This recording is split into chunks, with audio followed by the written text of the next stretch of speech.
The first rays of the morning sun stream in through the windows, and as you blink awake, your mind immediately starts to race. And if you're anything at all like me, then your hand just starts reaching for your smartphone.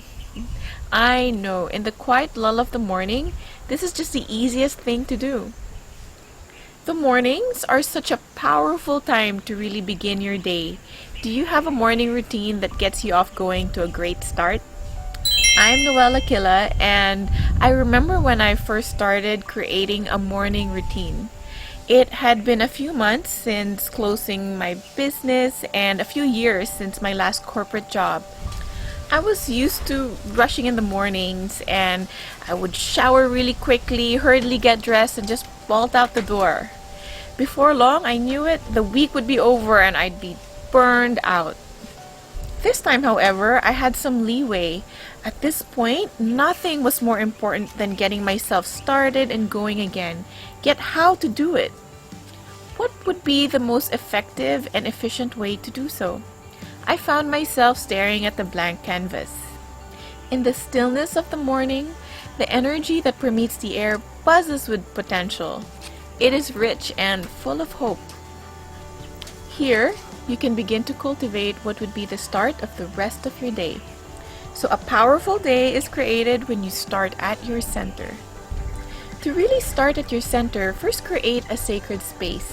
So a sacred space is a container for both peace and possibilities. Here, you can practice being at one with yourself.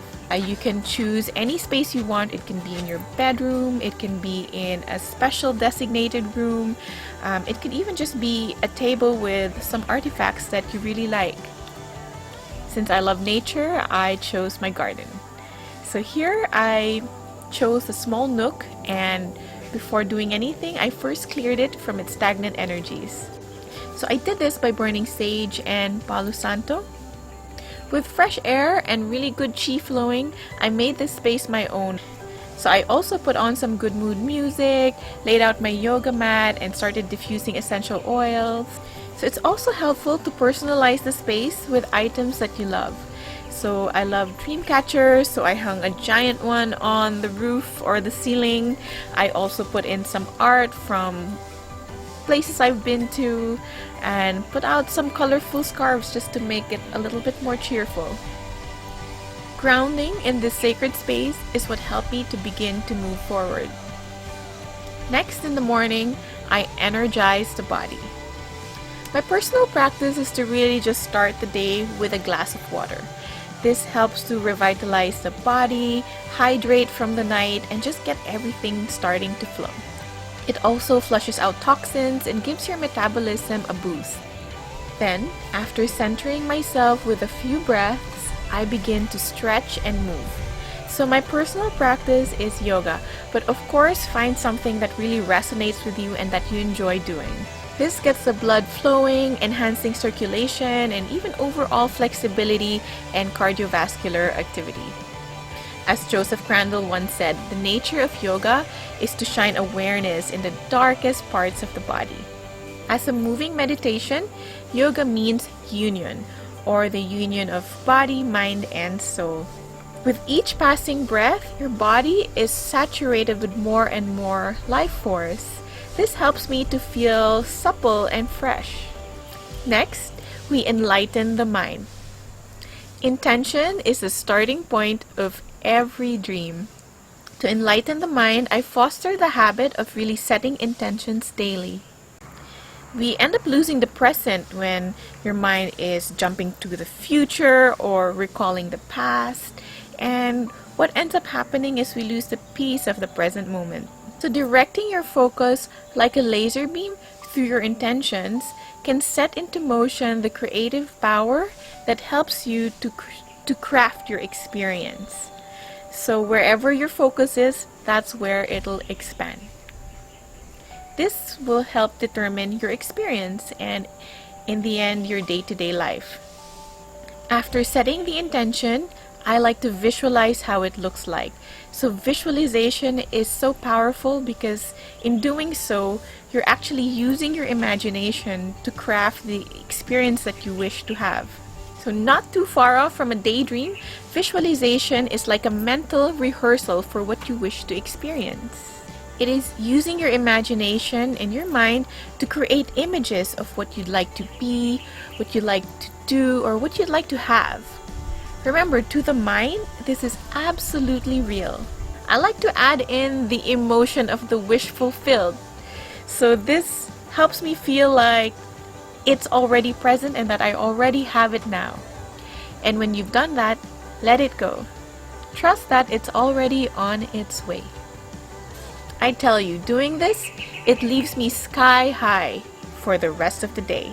Next is about connecting to soul. So the warm feeling of appreciation always brings my attention to the beautiful present. So connecting to that feeling of appreciation brings about this fuzzy feeling of contentment. And this puts me in such a high-flying mood. Connecting to your heart will help you activate the love and the joy, and also help you practice coming from a heart-centered awareness. I like to do a little meditation for this by really centering in the heart and imagining the light start to come up and fill in my body. Then imagine the light radiating outwards, just growing.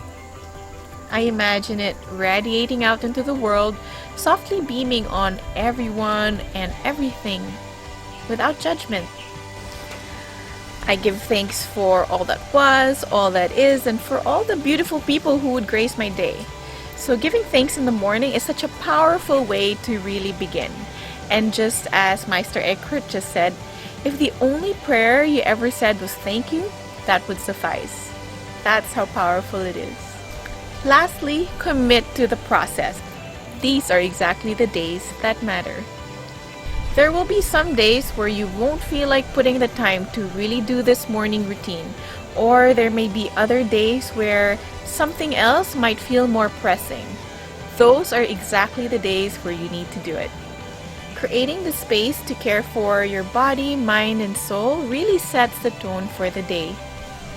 Apart from this, really committing to the process gives rise to trust in yourself, trusting that you can and will be able to follow through.